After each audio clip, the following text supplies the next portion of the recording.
and welcome back to Rules as Written Character Builds.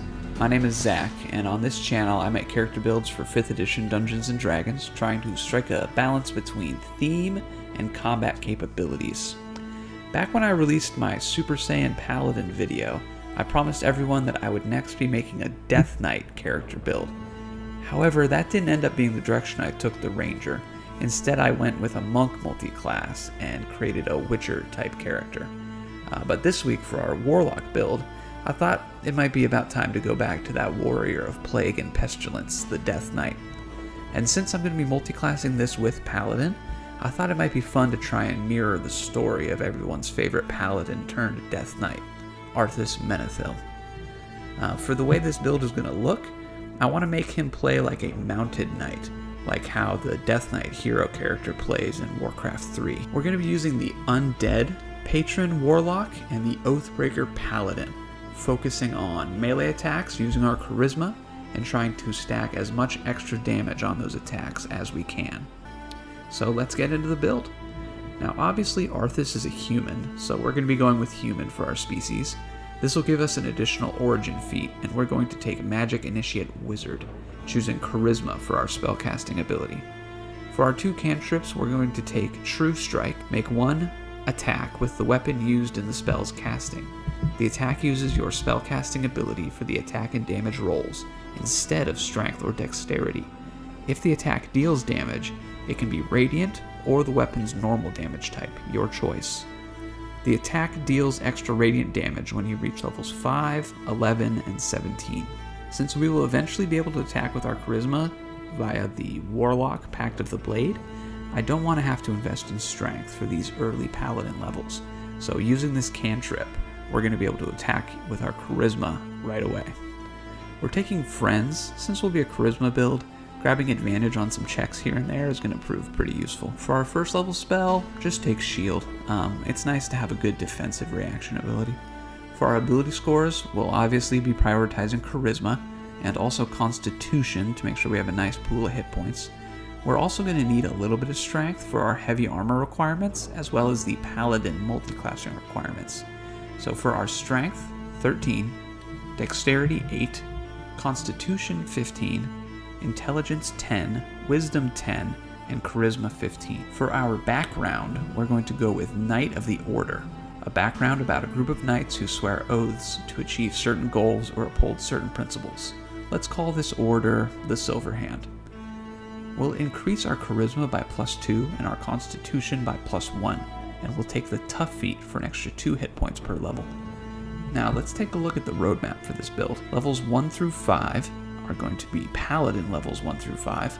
This will give us Lay on Hands, our spellcasting, weapon masteries, fighting style, Paladin Smite, our Oathbreaker subclass, a single ability score improvement, extra attack, and the Faithful Steed feature. Levels 6 through 9 is going to be Warlock levels 1 through 4. Here we can pick up Eldritch Invocations. We'll start off our Undead Patron subclass, giving us Form of Dread and an ability score improvement. Levels 10 and 11 are going to be Paladin levels 6 and 7 for Aura of Protection and Aura of Hate. Levels 12 through 19 will be Warlock levels 5 through 12, giving us more Eldritch Invocations, Grave Touched, ability score improvements, and Necrotic Husk. And our final level, level 20, will be Paladin level 8, and it will give us our last ability score improvement. So starting out in Paladin level 1, we're getting the new and improved Lay on Hands from the 2024 Player's Handbook. You have a pool of healing power equal to 5 times your Paladin level, which replenishes when you finish a long rest. As a bonus action, you can touch a creature and restore a number of hit points to it up to the pool's maximum. Alternatively, you may expend 5 points from your pool to remove the poison condition from the creature. Now this used to take an action, so being a bonus action instead is really nice, and we can even use it on ourselves, and then still have our action open to attack on that same turn.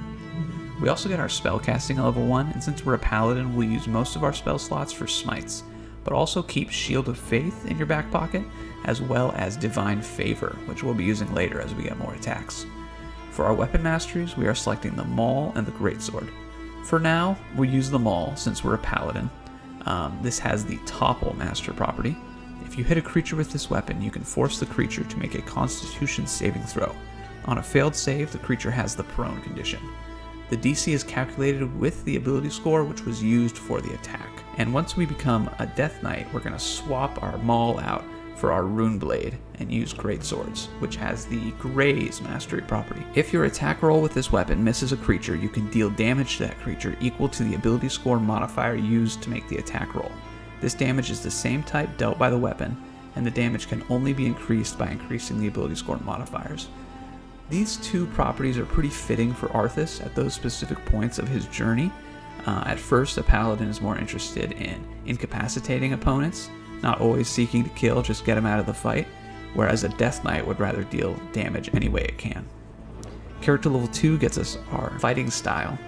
I almost took defense because I like a nice high armor class, but then I saw the changes to Great Weapon Master in the 2024 Player's Handbook, so I want to highlight that. When you roll damage for an attack you make with a melee weapon that you are holding with 2 hands, you can treat any 1 or 2 on a damage dice as a 3. This weapon must have the 2-handed or versatile property to gain this benefit. We used to reroll 1s and 2s, but with counting them as 3s instead, this is actually a lot more consistent. Especially with Mauls and Greatswords that use 2d6 for the damage dice. We also get Paladin's Smite at this level, which allows us to always have the Divine Smite spell prepared, and lets us cast it once per day without expending a spell slot. Divine Smite got changed in 2024. It now requires a bonus action to cast, which you take at the time of the attack roll hitting, so it can only be used once per turn now.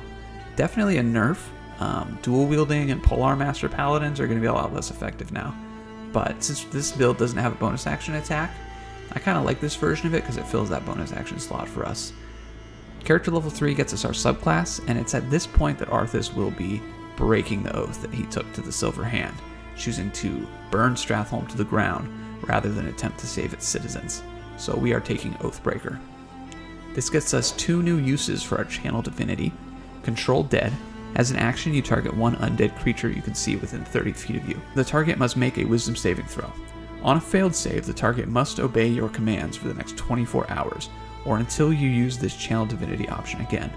An undead whose challenge rating is equal to or greater than your paladin level is immune to this effect. Dreadful Aspect. As an action, you channel the darkest emotions and focus them into a burst of magical menace. Each creature of your choice within 30 feet of you must make a wisdom saving throw if it can see you. On a failed save, the target is frightened of you for 1 minute. If a creature frightened by this effect ends its turn more than 30 feet away from you, it can attempt another wisdom saving throw to end the effect on it. Of the two, I like Control Undead a little bit more.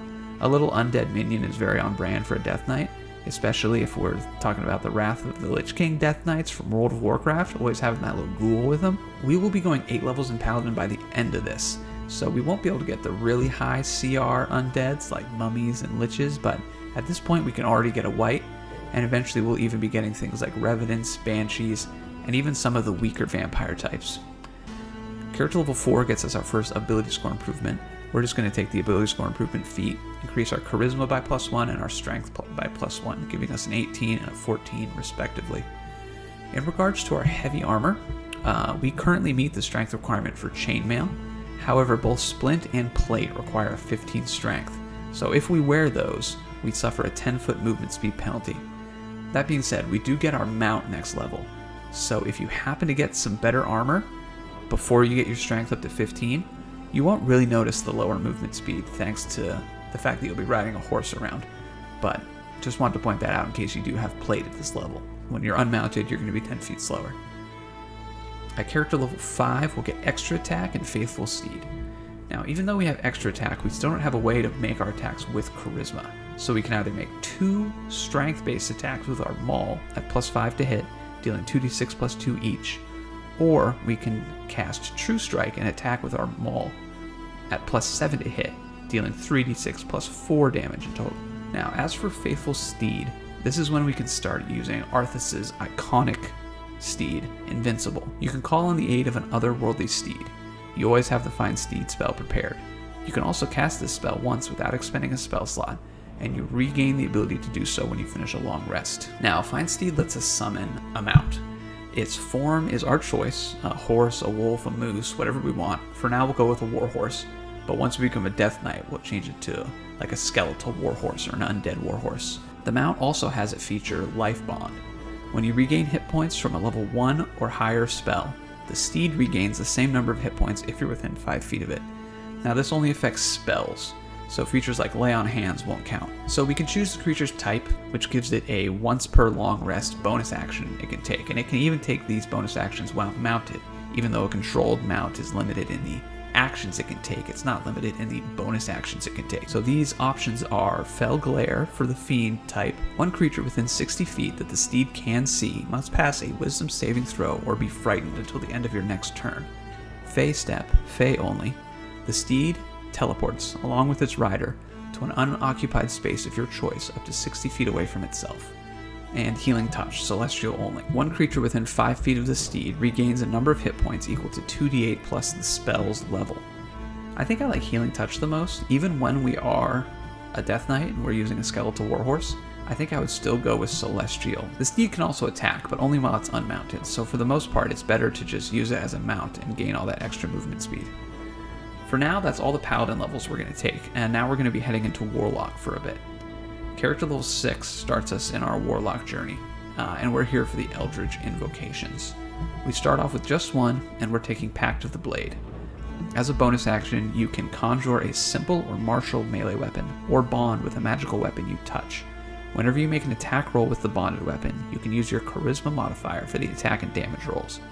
Additionally, you can cause the weapon to deal necrotic, psychic, radiant, or its normal damage. So this is it. This is the point at which Arthas has claimed Frostmourne, betraying his friends, damning his soldiers to death, and forsaking everything for the power of the Rune-Blade. And for the mechanics of this build, we're now using Charisma for our attack and damage rolls, meaning we can at last take advantage of our extra attack. I wouldn't call this a full-fledged Deathknight just yet. For the next 2 levels, we're gonna really grow into that title and the power that comes associated with it. Character level 7 is going to get us 2 more Eldritch Invocations. I would grab Devil's Sight. You can see normally in dim light and darkness, both magical and non-magical, within 120 feet of yourself. Humans don't normally have dark vision, but I feel like a Deathknight absolutely should. And also, I would grab Eldritch Mind.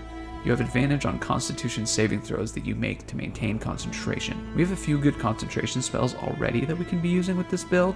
Shield of Faith, Hex, Hold Person, so this is going to come in handy. It's basically like Warcaster, but in an invocation. Character level 8 gets us our Warlock Patron, and we are going with the Undead Patron. This gives us the Form of Dread feature. 3rd level, you can manifest an aspect of your patron's dreadful power. As a bonus action, you transform for 1 minute. You gain the following benefits while transformed. You gain temporary hit points equal to 1d10 plus your Warlock level. Once during each of your turns, when you hit a creature with an attack, you can force it to make a Wisdom saving throw, and if the saving throw fails, the target is frightened of you until the end of your next turn, and you are immune to the frightened condition. You can transform a number of times equal to your proficiency bonus, and you regain all expended uses when you finish a long rest. So with this subclass unlocked, Arthas has officially sworn fealty to Ner'zhul, and fully devoted himself to the Scourge as a Deathknight. We now look exactly like Arthas did in the Warcraft 3 Undead campaign. We're riding a Dread Steed, wielding Frostmourne, we're capable of commanding some undead. From here on out, we'll be improving our melee weapon damage by increasing the number of attacks that we do, adding some additional modifiers to our damage, and we're also going to find a lot of ways to make ourselves even more durable and unkillable. Character level 9, Warlock level 4 brings us an ability score improvement, and we're going to pick up the Great Weapon Master feat, Heavy Weapon Mastery. When you hit a creature with a weapon that has the heavy property as part of the attack action, the weapon deals extra damage equal to your proficiency modifier. Hew. Immediately after you score a critical hit, or reduce a creature to 0 hit points with a melee weapon, you can make 1 attack with the same weapon as a bonus action. We get this feature at the same level that our proficiency modifier went up to a +4 at level 9, making our total damage modifier on our greatsword attacks a +8. This means that along with the Great Weapon fighting style, making our damage rolls of 1 or 2 count as 3, we will never do less than 14 damage per hit. Also, Hew is nice, however we can also smite with our bonus action. So you might run into scenarios where you smite a creature and then the extra damage kills them, but you've already used your bonus action, so you won't be able to make the Hew attack. Also, if you do score a crit on a creature, then you're going to kind of have this dilemma of you're like, well, it's a crit, do I throw a smite on there? Or do I take advantage of the fact that because I crit, I could just attack again as a bonus action? Both are going to give you more damage, it just depends on which one you want to use. This feat also increases our strength by +1, making it a 15. This is the minimum strength requirement for splint and plate mail, so we can now wear those armors without the movement speed penalty. Now we're heading back to Paladin for a couple levels to make our Charisma modifier do some extra work for us. Character level 10 gets us the Aura of Protection feature. You radiate a protective, unseeable aura in a 10-foot emanation that originates from you. The aura is inactive while you have the incapacitated condition. You and your allies in the aura gain a bonus to saving throws equal to your Charisma modifier. This is exciting because our concentration checks are now at +7 thanks to our +4 Charisma modifier and our +3 Constitution, and they're at advantage thanks to Eldritch Mind. Character level 11 gets us another aura, this time from our subclass, the Aura of Hate. Starting at 7th level, you, as well as any fiends and undead within 10 feet of you, gain a bonus to melee weapon damage rolls equal to your Charisma modifier, minimum of +1. A creature can benefit from this feature from only one paladin at a time. This one doesn't affect our allies, unfortunately. However, a build like this probably won't have many friends that aren't fiends or undeads anyway. With this, we're now adding our Charisma modifier to our damage rolls twice, making our total modifier +12. That's a minimum of 18 damage per swing, even if we roll Snake Eyes. We're back to Warlock for levels 12 through 19 to stock up on some more Eldritch invocations. Character level 12, Warlock level 5 gets us 3rd level spells and 2 more invocations. I want to pick up the spell Spirit Shroud. You call forth spirits of the dead, which flit around you for the spell's duration. The spirits are intangible and invulnerable. Until the spell ends, any attack you make deals 1d8 extra damage when you hit a creature within 10 feet of you. This damage is radiant, necrotic, or cold, your choice when you cast the spell. Any creature that takes this damage cannot regain hit points until the start of your next turn. In addition, any creature of your choice that you can see that starts its turn within 10 feet of you has its speed reduced by 10 until the start of your next turn. I can't think of a better spell for our aesthetic and for our melee damage, so I'm really excited to pick this one up. Plus, it casts as a bonus action, so we can use it and still attack in the same turn, which is always exciting. Since we are wielding Frostmourne, I think we should use Cold for our damage type, but we could also make it Necrotic to match our Pact of the Blade damage. For invocations, let's pick up Eldritch Smite. Once per turn, when you hit a creature with your Pact weapon, you can expend a Pact Magic spell slot to deal an extra 1d8 force damage to the target, plus another 1d8 per level of the spell slot. And you can give the target the prone condition if it's huge or smaller. So we can already smite with our paladin spells, but since this one doesn't cost a bonus action, we can actually do it at the same time that we use a smite spell. So if you land a crit and you're feeling epic, toss out 2 smites. Also, since this one doesn't use a bonus action, if we smite using Eldritch Smite and kill a creature, we can hew with our Great Weapon Master feat.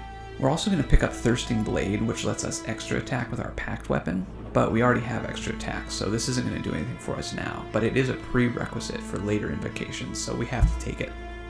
Character level 13 brings us another boon from our patron. This one is Grave Touched. At 6th level, your patron's powers have a profound effect on your body and magic. You don't need to eat, drink, or breathe. In addition, once on each of your turns when you hit a creature with an attack and roll damage against that creature, you can replace the damage type with Necrotic Damage. While you are using your Form of Dread, you can roll 1 additional damage dice when determining the necrotic damage the target takes. We can already substitute our weapon damage for necrotic thanks to Pact of the Blade, but the extra 1d6 damage once per turn isn't too bad. Level 13 also increases our proficiency bonus to +5, meaning our attack damage modifier is now +13. Character level 14 brings us another invocation for a total of 6 now. I want to take one that the community doesn't really like very much, but I think it's fitting for Arthas, and that is Tomb of Levistus. As a reaction, when you take damage, you can entomb yourself in ice, which melts away at the end of your next turn. You gain 10 temporary hit points per Warlock level, which take as much of the triggering damage as possible. Immediately after you take the damage, you gain vulnerability to fire. Your speed is reduced to 0, and you are incapacitated. These effects, including any remaining temporary hit points, all end when the ice melts. Once you use this invocation, you cannot use it again until you finish a short or long rest. Now this is troublesome, because we have other ways to get temp HP, and temp HP doesn't stack, so this would replace our Form of Dread temp HP. Also, becoming incapacitated would end any spell we are concentrating on, as well as turning off our Aura of Protection. And the incapacitated condition that it gives us ends at the end of our next turn, meaning that we lose a turn in combat when we activate this ability. All that being said, I think it's a good one to keep in your back pocket for any time that you take a huge amount of damage and you'd rather just ignore it. At this level it's going to be 70 temporary hit points, and by the end of our build it'll be 140. That's nothing to scoff at. Plus, Arthas literally gets frozen in ice at the top of Icecrown Citadel at the end of Warcraft 3 Frozen Throne. So I mean, come on, we kind of have to take this one. Character level 15 gets us another ability score improvement, and will increase our charisma by +2 up to a total of 20. This makes our modifier a +5, which makes our total attack damage modifier on our attacks +15. I love math. Character level 16 will be Warlock level 9, and we will grab another invocation. I want to take a Life Drinker. Once per turn, when you hit a creature with your packed weapon, you can deal an extra 1d6 necrotic, psychic, or radiant damage. Additionally, you can expend and roll one of your hit point dice to regain a number of hit points equal to the result plus your Constitution modifier. This extra d6 damage, along with the extra damage from our Grave Touched feature, means we'll have an extra 2d6 to our attacks every turn. Also, self-healing is fun, and along with our Lay on Hands, we should be able to keep ourselves fighting longer than our hit points would normally allow. Character level 17 brings us our final subclass feature, Necrotic Husk. At 10th level, your connection to undeath and necrotic energy now saturates your body. You have resistance to necrotic damage. If you are transformed using your form of dread, you instead become immune to necrotic damage. In addition, when you are reduced to 0 hit points, you can use your reaction to drop to 1 hit point instead, and cause your body to erupt with deathly energy. Each creature of your choice that is within 30 feet of you takes necrotic damage equal to 2d10 plus your warlock level. You then gain 1 level of exhaustion.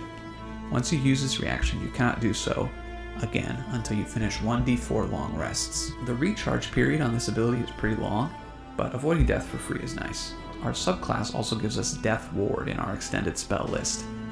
So if we combine that with this feature, we actually have 2 ways to prevent ourselves from dropping to 0 hit points. Character level 17 also increases our proficiency modifier to +6, making our packed weapon damage rolls on a +16 modifier. Character level 19 gets us our final Eldritch Invocation, as well as an ability score improvement. For our invocation, we are taking Devouring Blade.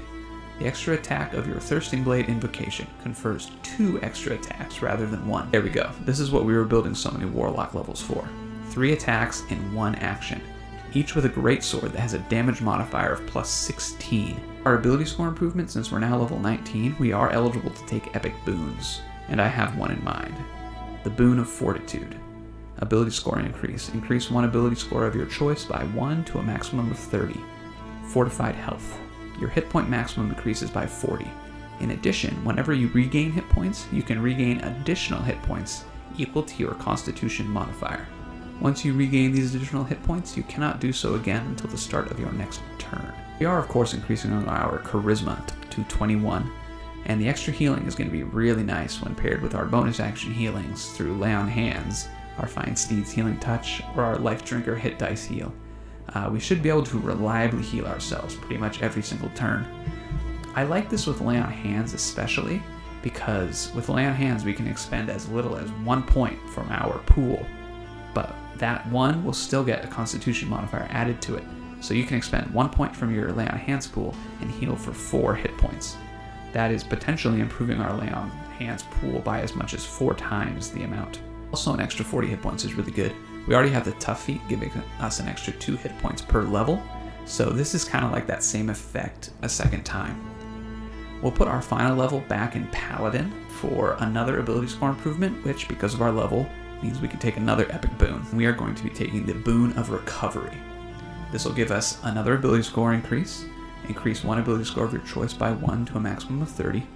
The Last Stand feature, whenever you would be reduced to 0 hit points, you can drop to 1 hit point instead, and regain a number of hit points equal to half your hit point maximum. Once you use this feature, you cannot use it again until you finish a long rest. Recover Vitality. You have a pool of 10 d10s. As a bonus action, you can expend dice from the pool, roll those dice, and regain a number of hit points equal to the roll's total. You regain all expended dice when you finish a long rest. We're increasing our Charisma again to 22, making it a +6 modifier, and improving our melee damage modifier to +18. Last Stand is a 3rd drop to 1 hit points feature. Plus Tomb of Levistus is sorta in the same vein, blocking a lot of damage that you take in a single instance, so trying to finish us off in a fight is going to be extremely difficult. This one's nice because it also heals. Half of our hit point total is no joke at this level. Thanks to the tough feat, the Boon of Fortitude, and our 16 Constitution modifier, our hit point total right now is actually 252, making the self-heal 129, because that heal does benefit from the Boon of Fortitude. The Recover Vitality feature, the D10s, is also going to benefit from the Boon of Fortitude, so these 2 epic boons that we got actually have some nice synergy with each other. At this point, with both Recover Vitality and Lay on Hands, we should be healing ourselves with our bonus action every single turn. So there it is, with 2 epic boons under our belt, we've reached the pinnacle of our power. We've marched to the summit of Icecrown Citadel, seized the Helm of Domination, and become the Lich King. And that's it for the mechanics of the build. We're going on quite the journey here. Started out as a standard maul-wielding paladin, trying to do what's right for our people. We were seduced by the promise of more power, thinking we could use it to help the people of our kingdom, but instead the lust for power changed our heart, turning us from a beacon of light into a harbinger of darkness. That's the story of Arthas Menethil, told through the vein of a paladin and warlock multiclass. This character is actually a pretty versatile frontliner, capable of holding their ground, fighting while healing and supporting their allies, or staying mobile on that mount, damaging key targets. You'll even be able to enslave an undead minion to control on the battlefield from as soon as level 3. I wanted to take the mounted combatant feat, which I'm sure a lot of you were thinking about when I was going through the build, so we could better protect our steed, but there was no way to get it and also make sure that we could get our charisma up to 22, which was a goal I had with this build because of the way that we stacked the charisma modifier so many times. So unfortunately, our mount is going to be vulnerable without that feat. That being said, a big part of the story of Arthas is him mourning the death of his steed. So not having mounted combatant is actually kind of on theme for us because that mount is definitely going to die a few times. However, if you do want to better protect your mount, just take the feat instead of increasing your charisma one of those times. You'll still end up with the +5 modifier to charisma, thanks to the 2 epic boons, so you'll only see 2 less damage on each of your attacks. So it's not that big a deal if you'd rather have the feat.